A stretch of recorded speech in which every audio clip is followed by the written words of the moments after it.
Welcome back to కాచా kitchen అండి. ఈరోజు కొత్త రెసిపీతో మీ ముందుకు వస్తున్నాను. చూడండి, వంకాయ బిర్యానీ చేస్తున్నాను. దానికి కావాల్సిన పదార్థాలు చూడండి. వంకాయలు 1/2 కేజీ, ఉల్లిపాయలు, పుదీనా, కొత్తిమీర, అల్లం వెల్లుల్లి పేస్టు, పచ్చిమిరపకాయల పేస్టు, ధనియాల పొడి, గరం మసాలా, ఇదిగోండి దాంట్లో కావాల్సిన మసాలా దినుసులు, కారం, జీలకర్ర పొడి, ఉప్పు పొడండి. ఇదిగో దీంట్లో మనం ఇదిగోండి గరం మసాలా పొడి వేస్తున్నాను. ఇదిగోండి వేస్తున్నానండి. ఇదిగోండి కూడా వేస్తున్నాను. ఉప్పు వేస్తున్నానండి. కారం,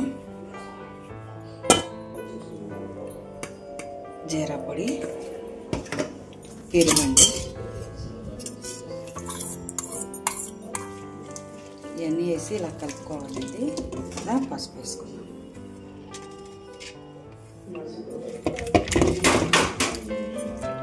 మాంసం ఎట్లా మ్యాగ్నేట్ చేసి పెట్టుకుంటామో అట్లాగే వంకాయలు కూడా వేసుకోవాలండి. వంకాయలు కూడా అట్లాగే చేసి పెట్టుకోవాలి. ఉప్పు నీళ్ళలో వేసి పెట్టామండి వంకాయలు. ఇలా కలిపి పెట్టుకోవాలి.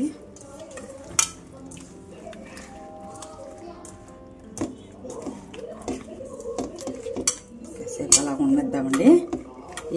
ఈ లోపల బియ్యం ఉడకబెట్టుకుందామండి. రైస్ వేస్తాను, నానబెట్టుకున్న రైస్. ఇవ్వండి వేస్తున్న మసాలా దినుసులు 75% ఉడకబెట్టుకుందామండి రైస్. దాంట్లో కొంచెం ఉప్పు వేస్తాను చూడండి.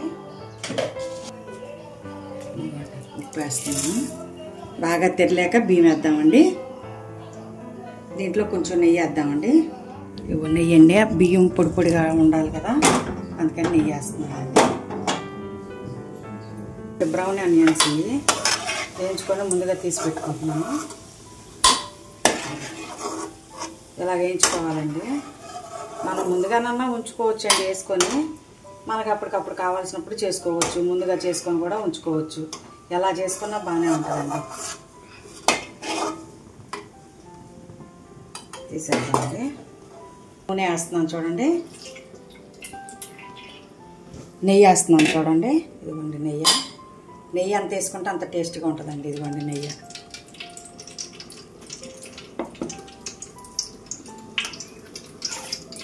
ఇది మరిగిన తర్వాత ఇదిగోండి ఉల్లిపాయలు వేస్తున్నాం చూడండి.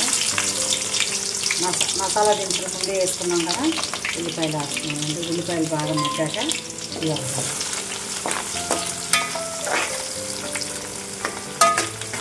అల్లం వెల్లుల్లి పేస్ట్ వేస్తున్నాను.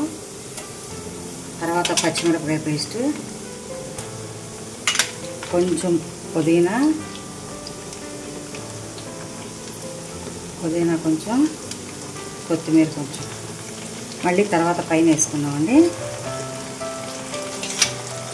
బాగా యాగనిస్తాం. పచ్చి వాసన చేయదాకా యాగనిస్తాం.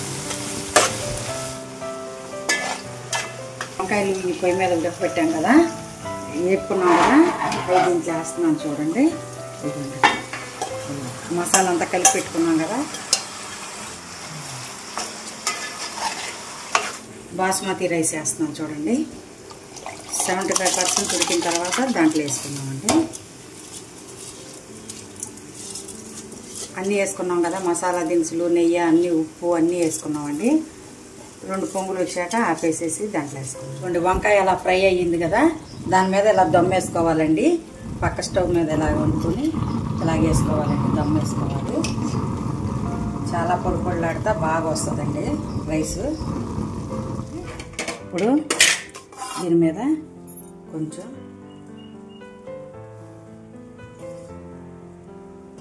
కొత్తిమీర, పుదీనా గార్నిష్ చేసుకుంటున్నామండి. ఇట్లాగా బ్రౌన్ ఆనియన్స్ వేసుకుంటున్నామండి.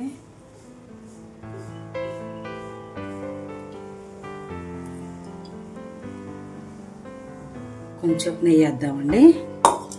నెయ్యి టేస్ట్గా ఉంటుందండి. కొంచెం వేసుకుంటే టేస్ట్గా ఉంటుందండి. అలా కొంచెం కొంచెం పెడితే అక్కడికక్కడికి వస్తుందండి, దిగుతుందండి లోపలికి.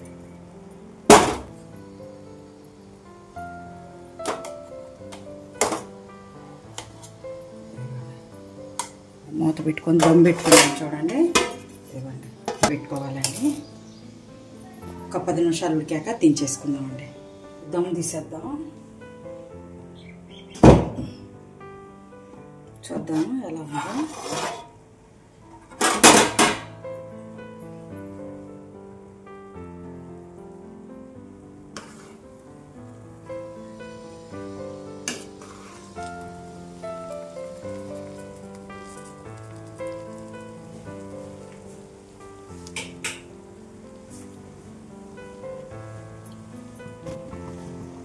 ఎంతో కలర్ఫుల్గా వచ్చింది చూడండి బిర్యానీ. చూసారా ఎంత అలా వచ్చింది, ఎంత బాగుందో చూసారా. పొడి పొడిగా రైస్ చూడండి ఎంత బాగా వచ్చింది. టేస్టీగా ఉండే వంకాయ బిర్యానీ రెడీ అయిపోయిందండి. పెరుగు చట్నీలో కానీ ఏ కూరలో కానీ చాలా బాగుంటుందండి. సూపర్గా ఉందండి. వంకాయ చూసారా ఎంత బాగా ఉడికిందో. ఇలా ఉడకాలండి, వంకాయ బాగా ఫ్రై అవ్వాలండి. ఇలాగా చాలా టేస్టీగా ఉందండి. చూడండి ఒకసారి మీరు కూడా ట్రై చేసి చూడండి.